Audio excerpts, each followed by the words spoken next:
Хасан радиаллаху анху мындай деп айтып атат: Хафизту мин калами Расулиллахи саллаллаху алейхи вассалам. Мен Аллахтын элчисинин сөздөрүн жаттадым дейт.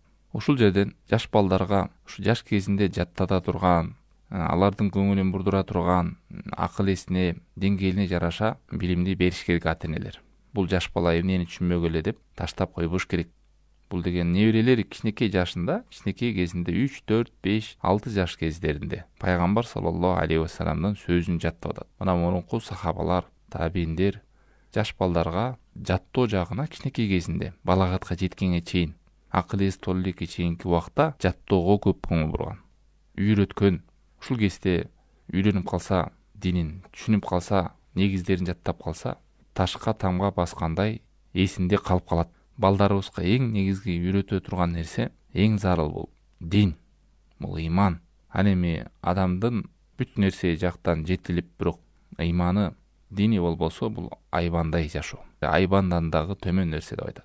Хасан бул пайгамбар саллаллаху алейхи вассалам сөзүн жаттадым дегенде, хижридин 3-үндө төрөлгөн өзү. Шабан айы же Рамадан айы деп келет. Ал эми пайгамбар саллаллаху алейхи вассалам хижридин 8-инде дүйнөдөн кайтып атат, дүйнөдөн өтүп атат. Саллаллаху алейхи вассалам 3 менен 5 жаш. Пайгамбар саллаллаху алейхи вассалам 8-чи хижриде өлүп атат. 5 жаш. Ушу 5-4 жаштарда канча деген хадистер жаттап койгон. Бул Хасандын 5 жаш аралыгында жаттаган хадистер дагы башка рываяттарда, хадистерде келет. Хасан менен Хусейнден жаттаган хадистеринде айткан кабарлары.